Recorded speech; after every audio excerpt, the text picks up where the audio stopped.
Halo teman-teman semua, kembali lagi di video analisa fundamental bersama Amandana. Ini adalah analisa fundamental ataupun kalender ekonomi yang berlaku dari tanggal 31 sampai 4 Februari 2022.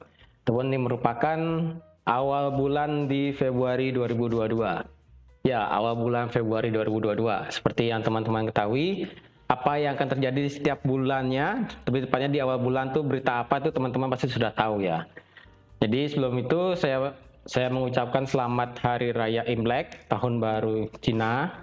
Selamat Gong Xi Fa Choi bagi teman-teman yang merayakan. Semoga tahun baru ini dapat memberikan kita semua kesegaran yang lebih banyak lagi, lebih mendapatkan cuan yang lebih banyak lagi setelah tahun baru Imlek ini. Oke, sebelum itu jika teman-teman suka dengan video seperti ini, jangan lupa klik tombol like-nya dan klik tombol subscribe-nya dan hidupkan lonceng notifikasinya. Dan jangan lupa untuk klik tombol share agar teman-teman yang lain bisa tahu tentang analisa fundamental apa yang terjadi belakangan kemarin dan kemungkinan akan terjadi di minggu depan. Oke, langsung aja saya mulai. Seperti biasa, saya akan recap dulu. Untuk dari Senin kemarin kita ada PMI semua dari Europe, terus Inggris dan Amerika. Di sini kita tahu bahwa kalau Euro itu lebih tinggi dari perkiraan dan untuk Inggris dan USD itu lebih rendah. Untuk di hari Selasa itu kita ada angka inflasi dari Australia yang dimana itu adalah 1,3%. Lalu untuk Euro kita ada Jerman Ifo Business Climate yaitu sebesar 95,7. Dan untuk di US dollar ada consumer confidence sebesar 113 yang dimana semuanya ini lebih besar dari perkiraan semuanya. Lalu di hari Rabu kita ada Bank of Canada Monetary Policy, ada press conference-nya dan rate statement-nya. Untuk rate statement-nya ini masih standar yaitu di berkisar 0,25%. Dan untuk penjelasan tentang monetary policy statement-nya ini nanti akan saya kasih notes-nya di belakang. Lalu selanjutnya ada new home sales yaitu sebesar 811.000, lebih besar dari perkiraan yaitu cuma 760.000. Nah, di hari Kamisnya kemarin kita ada FOMC statement, ada Fed interest rate dan press conference-nya. Nah, untuk FOMC statement ini akan saya bacakan, lebih tepatnya saya bantu apa sih yang dikasih tahu sama Jerome Powell itu nanti di notes-nya di belakang ya. Lalu selanjutnya ada CPI, angka inflasi di New Zealand yaitu sebesar 5,9%, yang dimana itu sangat tinggi sekali. Lalu ada core durable goods order, yaitu sesuai perkiraan sebesar 0,4%, sedangkan untuk GDP di Amerika sendiri di kuartal keempatnya itu sebesar 6,9%, which is itu sangat besar sekali, mengingat pertumbuhan ekonomi yang ada di Amerika Serikat itu berarti sangat cepat sekali. Ini dilihat dari angka GDP yang sangat besar, yaitu 6,9%. Lalu di hari Jumatnya kita ada core PCE price index yang sesuai perkiraan yaitu sebesar 0,4%. Untuk notes-nya nanti akan saya bacakan ya, di notes-nya itu akan saya bacakan nanti setelah event besar di minggu ini. Di notes-nya itu juga akan ada saya kasih website juga, lalu ada link-link yang mungkin teman-teman suka, lalu dan efeknya itu ke dalam chart-nya nanti. Oke, setelah kita bacakan ini nanti kita akan lihat di notes-nya. Nah, untuk yang terjadi di minggu ini, itu di hari Senin itu tidak ada, lalu di hari Selasa pada saat tahun baru Imlek, itu yang pertama kita ada trade balance dari New Zealand, lalu ada RBA interest rate decision, yaitu perkiraan itu tetap 0,10%, itu nanti ada penjelasannya nanti. Lalu ada Jerman, tingkat pengangguran di Jerman, lalu ada GDP dari Kanada dan ISM manufacturing dan juga ada JOLTS job opening. Untuk JOLTS job opening ini maksudnya adalah jumlah pekerjaan ataupun jumlah lowongan pekerjaan yang dikeluarkan oleh perusahaan-perusahaan. Besar ini perkiraannya 11 juta lowongan pekerjaan. Lalu di hari Rabu kita ada employment change di kuartal keempat dan tingkat pengangguran di New Zealand. Lalu di jam selanjutnya itu ada ADP non-farm employment change. Itu sebesar perkiraannya ini turun dari sebelumnya itu cuma 250.000. Untuk dari Kamis kita ada yang sangat penting sekali yaitu tentang suku bunga dari Inggris, lebih tepatnya dari Bank of England. Karena di sini kita lihat bahwa untuk voting dari kenaikan suku bunga, voting member yang ingin menaikkan suku bunga yaitu naik dari 2 yang sebelumnya itu 8, dan jika ini terjadi berarti total dari orang yang sudah setuju untuk menaikkan suku bunga berarti totalnya sudah menjadi 8. Lalu ada yang di bawahnya itu BOE MPC vote unchanged, berarti maksudnya adalah dia tidak ingin mengubah suku bunganya itu sebesar 7 orang yang sebelumnya cuma 1. Nah, di sini BOE interest rate decision 0,50%. Perkiraannya itu memang sudah tinggi, naik dari sebelumnya itu 0,25, yaitu berarti naik 0,25 poin lebih dan menjadi 0,50%. Lalu setelah ada BOE, ada euro. Di sini ada interest rate-nya ini masih di 0%. Perkiraannya itu masih di 0%. Untuk kenapanya ini nanti akan saya bawakan di notes setelahnya ini. Lalu jam 11 kita ada USD yaitu di ISM Service PMI. Di hari Jumat seperti biasa teman-teman sudah tahu apa yang terjadi setiap di awal bulan. Untuk paginya kita ada RBA Monetary Policy Statement. Jika di hari Selasa itu kita ada RBA interest rate decision, Reserve Bank Australia suku bunganya itu bagaimana, apakah naik atau enggak. Lalu di hari Jumatnya ini kita ada kebijakan moneter statement dari RBA itu sendiri. Bagaimana pandangannya ketika suku bunganya itu katanya tidak akan naik, seperti itu. Nah, di jam setengah 10 malam, itu seperti biasa ada di US dollar dan di Kanada. Ini adalah NFP. Oke, seperti biasa di setiap awal bulan di hari Jumat itu pasti akan terjadi yang namanya NFP. Jadi di sini saya tidak akan bosan-bosannya ngasih tahu teman-teman semua bagaimana teman-teman melihat berita NFP efeknya itu ke dalam chart. Oke. Yang pertama teman-teman perhatikan adalah average hourly earning. Ini merupakan pendapatan rata-rata per jamnya itu berapa. Oke. Lalu ada NFP itu sendiri atau tingkat orang yang bekerja. Lalu unemployment rate, lebih tepatnya itu adalah tingkat penganggurannya itu berapa. Ketika tingkat pendapatan rata-rata per jamnya itu naik dari perkiraan, NFP ataupun jumlah orang bekerja itu naik, dan tingkat pengangguran itu turun, otomatis mata uang dari nilai US dollar itu sendiri pasti akan mengalami kenaikan. Tapi jika pendapatan rata-rata per jamnya itu bagus, NFP-nya jelek, dan unemployment rate-nya itu bagus, biasanya itu akan stagnan, tidak jelas arahnya kemana. Oke. Untuk yang kebalikannya, jika average hourly index-nya nih kecil, atau lebih di bawah dari perkiraan, NFP-nya juga di bawah perkiraan, dan unemployment rate-nya ini di atas dari perkiraan, berarti which is to naik tingkat penganggurannya, berarti untuk US dollar itu pasti akan mengalami penurunan. Oke, jadi gitu gampangnya. 3 faktor inilah yang menyebabkan suatu pergerakan candle dari US dollar itu akan tahu kemana.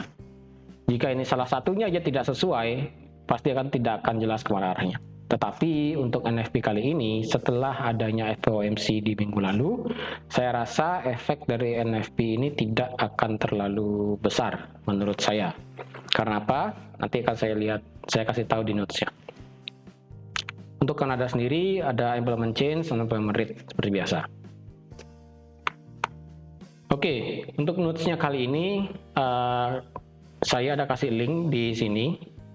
Untuk linknya itu nanti akan saya kasih di kolom deskripsi atau enggak nanti di pin komentar nanti di bawah ya. Karena ini merupakan link-link yang teman-teman pasti akan suka juga. Yang pertama itu notesnya adalah ECB akan melakukan apa saja untuk bisa membawa inflasi turun kembali ke bawah 2%. Maksudnya itu adalah seperti yang kita tahu bahwa ECB itu kan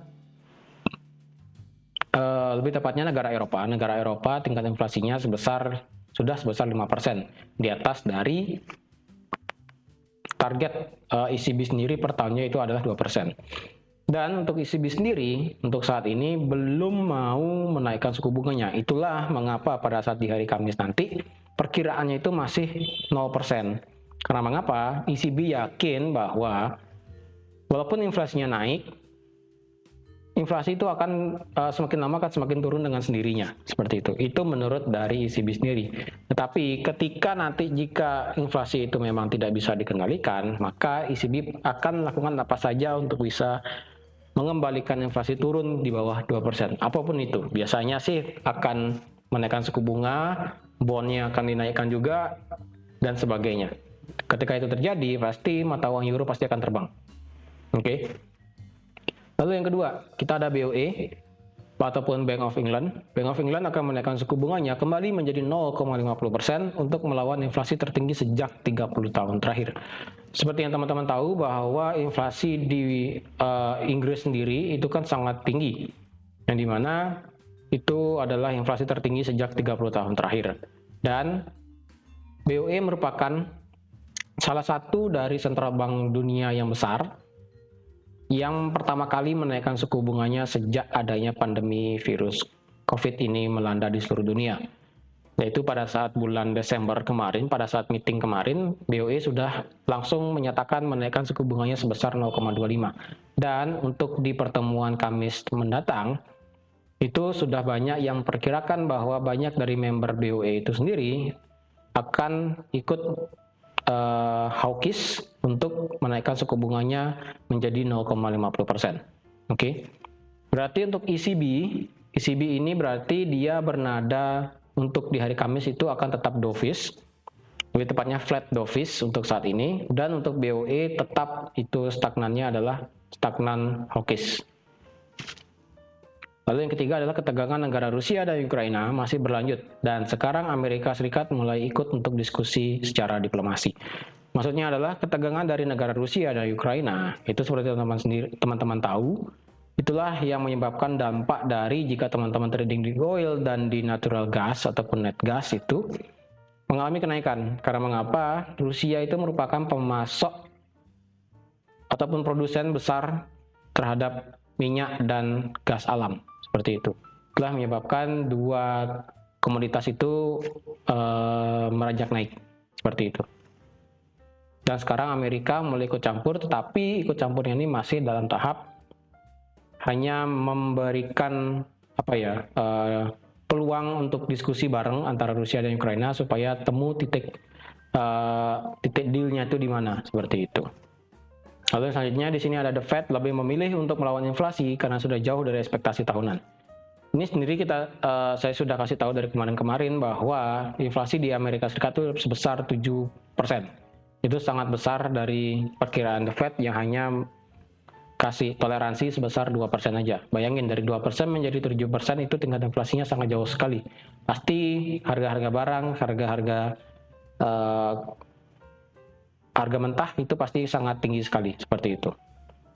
Inilah mengapa pada saat bulan November, saya rasa November atau Desember, pada saat FOMC meeting itu, The Fed menyatakan bahwa dia akan melakukan tapering besar-besaran, yang dimana awal bulan itu menjadi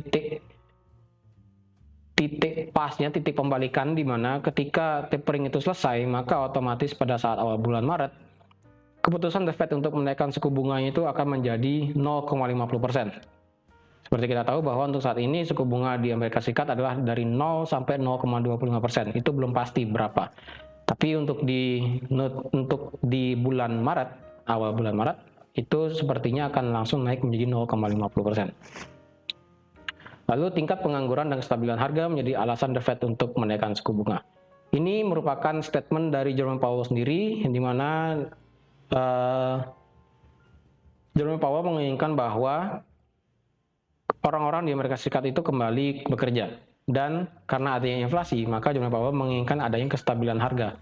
Dan juga Jerome Powell menganggap bahwa di market ataupun lipatnya di kegiatan ekonomi di masyarakat itu sudah tidak perlu yang namanya bantuan dari The Fed itu sendiri, yang berarti bahwa orang-orang yang di negara Amerika Serikat itu tidak memerlukan namanya bantuan stimulus lagi, seperti itu. Untuk beritanya sendiri, untuk The Fed sendiri, teman-teman bisa nonton di YouTube-nya. Itu kan link YouTube-nya. Link YouTube-nya itu teman-teman bisa nonton. Ini merupakan FOMC press conference tanggal 26 Januari kemarin. Di sini juga sudah ada caption-nya, yaitu maximum employment and stable price for the American people. Itu merupakan statement dari Jerome Powell sendiri yang menginginkan bahwa maksimum employment itu tercapai, yang dimana berarti tingkat pengangguran akan rendah, dan stable price for American people. Berarti saat ini adalah harga sudah tidak stabil, yang dimana inflasi itu sangat tinggi. Dan kenapa untuk di NFP ini tidak akan terlalu banyak pergerakan? Karena lebih tepatnya nanti masyarakat itu sudah yakin hampir 90% lebih NFP itu hanya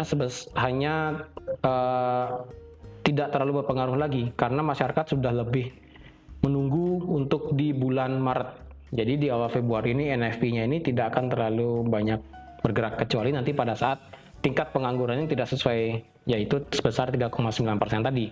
Jika tidak sesuai itu, maka otomatis biasanya akan ada sedikit gap antara yang dinyatakan oleh Jerome Powell dan yang terjadi di lapangan, seperti itu. Nah, untuk di sini, untuk yang ini ya, di sini kita ada yang namanya website investing, yang di sini adalah Fed Rate Monitor Tool. Di sini kalau teman-teman perhatikan, di sini merupakan tools ataupun monitor dari FOMC meeting, setiap FOMC meeting, yang dimana tanggal 17 Maret itu adalah FOMC meetingnya. Dan di sini teman-teman bisa lihat bahwa suku bunganya ini akan naik menjadi 0,25 sampai 0,50%. Ini sudah 100% di sini. Berarti price in di market itu sudah sampai 100% di tanggal 17 Maret.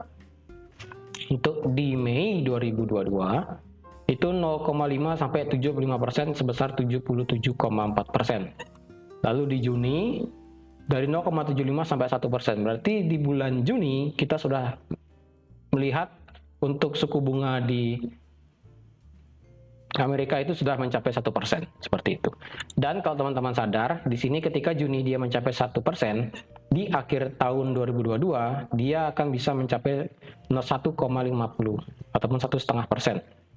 Which is bisa juga mencapai 1,75, seperti itu. Yang menjadikannya ini adalah ketika The Fed ini melakukan meeting, secara tidak langsung bahwa setiap meeting itu pasti akan adanya terjadi kenaikan. Yang dimana berarti selama 1 tahun penuh ini, pernyataan dari The Fed itu adalah hawkish.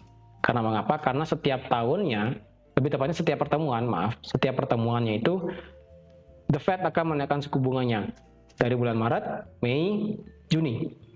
Ini teman-teman bisa lihat berarti dari 3 pertemuan ini sudah kita prediksikan bahwa untuk di The Fed sendiri pasti akan membuat nilai dari US dollar itu akan naik karena akan menaikkan suku bunga secara cepat, seperti itu.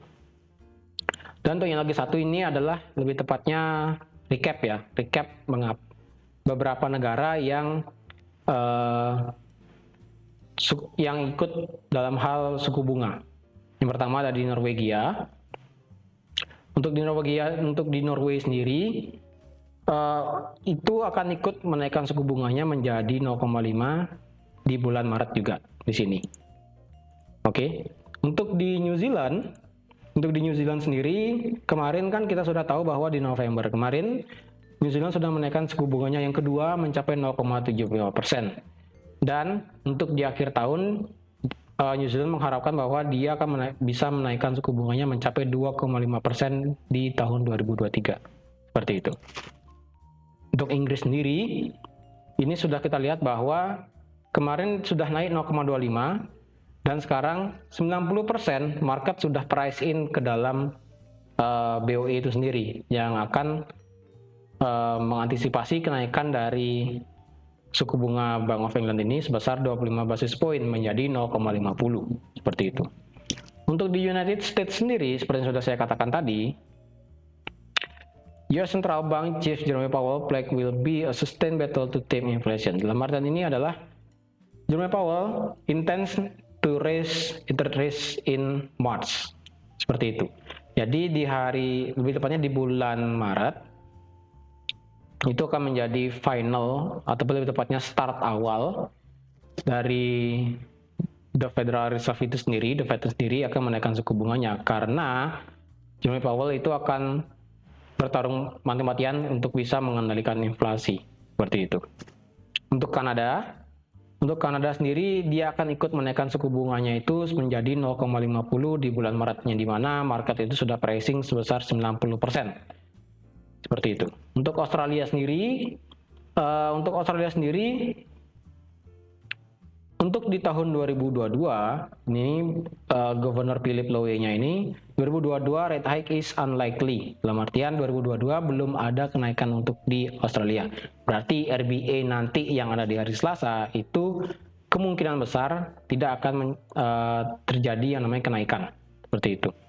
Untuk di Swedia sendiri akan ada kenaikan juga. Untuk di Euro kita tahu bahwa inflasinya ini dia akan di atas mencapai record sampai 5%. Seperti itu. Tapi karena yang tadi saya bilang bahwa Euro sendiri, ECB sendiri dia masih menganggap bahwa inflasi itu masih akan bisa turun dengan sendirinya. Seperti itu. Untuk Jepang sendiri memang belum mau menaikkan suku bunganya karena target inflasi yang diinginkan oleh Bank of Japan itu belum tercapai. Sehingga ultra stimulus dari Bank of Japan yang sampai mencetak rekor itu 900 triliun dolar itu saya lupa. Itu akan tetap dilakukan oleh Bank of Japan sampai bisa mencapai level dari target inflasi yang sudah ditentukan. Seperti itu. Oke, jadi ini untuk webnya, teman-teman bisa nanti lihat di deskripsi ataupun nanti di pin kolom komentar. Untuk di chart sendiri, sebenarnya kalau teman-teman sadar, pada saat sebelum FOMC meeting itu bilang akan yakin di bulan Maret akan menaikkan suku bunga, sebenarnya sudah ada yang namanya aksi sell off ataupun aksi jual besar-besaran yang terjadi di Nasdaq dan di Dow Jones ataupun di US 30. Jika teman-teman trading di Nasdaq ataupun di Dow Jones ataupun yang trading di Bitcoin itu sebenarnya kelihatan. Seperti halnya di sini. Pada saat sebelum tanggal 2 FOMC kemarin yang dimana itu tanggal 27 pagi, lebih tepatnya berarti kan tanggal 26 di sana ya. Kita sudah melihat bahwa terdapat adanya aksi sell off ataupun aksi jual besar-besaran di Nasdaq. Ini US 100 ini masih Nasdaq ya. Kita bisa lihat dari tanggal 18 Januari. Kita sudah melihat ini seminggu sebelum yang namanya FOMC meeting terjadi. Ini kita bisa lihat bahwa harga dari Nasdaq ini sampai turun sampai dia membreak dari low sebelumnya yang terbentuk di tanggal 4 Oktober dan di tanggal 16 Juli seperti itu, dan dia berhenti di sini, yaitu di support terjauhnya, yaitu yang ada di tanggal 8 Juni 2021 seperti itu. Ini sebenarnya kita sudah tahu bahwa indikasi dari FOMC meeting bersifat hawkish itu biasanya seperti ini, adanya aksi besar-besaran jual ataupun sell off di stock market ataupun di saham Amerika. Contohnya di sini adalah Nasdaq, lalu di sini ada Dow Jones. Dow Jones juga sama. Kita melihat bahwa grafiknya ini banyak turun, bahkan dia bisa bikin ekor panjang di sini. Bisa melewati low-nya di tanggal 2 Desember, 30 September, bahkan 17 September. Bahkan sampai ke paling belakang ini dia berhenti di tanggal 18 Juni. Seperti itu. Karena kalau kita lihat sendiri di indeks dolar sendiri, sekarang dia sudah membreak out daripada dia punya resisten yang terbentuk di tanggal 24 November dan di tanggal 15 Desember. Karena kalau kita lihat ke kiri lagi, target selanjutnya untuk di indeks dolar adalah bisa sampai ke 97,76, dan jika itu lewat, maka otomatis indeks dolar akan terbang bisa sampai ke 100. Seperti itu. Dan kalau di Bitcoin sendiri, teman-teman bisa sadar itu aksi sell off-nya itu sudah terjadi sebenarnya sejak tanggal sejak tanggal 20 Januari. Sejak tanggal 20 Januari kita sudah tahu sebenarnya di sini untuk di Bitcoin semenjak dia sampai low terakhirnya di tanggal 22 September dan di tanggal 21 September dia sempat drop, kita sudah mengingat bahwa di sini 33.000 menjadi titik terendah dari Bitcoin, seperti itu. Dan untuk gold sendiri, karena gold adalah bertentangan yang namanya dengan suku bunga di Amerika, otomatis di tanggal 26 itu kita melihat aksi besar-besaran yang besar di sini. Adanya 2 candle merah di tanggal 26 dan di tanggal 27. Nah, untuk pergerakan gold nanti ke depannya itu bagaimana? Silakan nanti teman-teman nonton di analisa teknikal mingguan yang versi XAUUSD. Oke? Jadi teman-teman, sekian aja untuk analisa fundamental yang terjadi di kemarin dan akan terjadi di minggu depan. Semoga apa yang sudah saya sampaikan ini dapat teman-teman cerna dengan baik, dapat menjadi bahan diskusi bagi teman-teman semua yang ingin memperhatikan bagaimana kenapa market-market itu terjadi sedikit liar belakangan ini. Seperti teman-teman tahu nanti kenapa harga tiba-tiba drop jauh, tiba-tiba banyak USD itu terbang jauh, itu merupakan ada penyebabnya dari segi fundamentalnya. Untuk dari segi analisa teknikalnya itu nanti teman-teman bisa tonton setelah di video berikutnya. Di video berikutnya teman-teman bisa nonton di analisa teknikal mingguan. Oke, sekian aja untuk analisa fundamental kali ini. Terima kasih sudah support dengan like, share, dan subscribe. Ataupun teman-teman jika ingin komentar bagaimana pandangan teman-teman tentang analisa fundamental kemarin dan terutama untuk di minggu depan adanya BOE itu, silakan langsung komentar di bawah nanti dan kita bisa saling diskusi di sana. Oke, terima kasih sudah like, terima kasih sudah share, terima kasih sudah subscribe, dan sampai jumpa di analisa fundamental mingguan berikutnya. Bye-bye.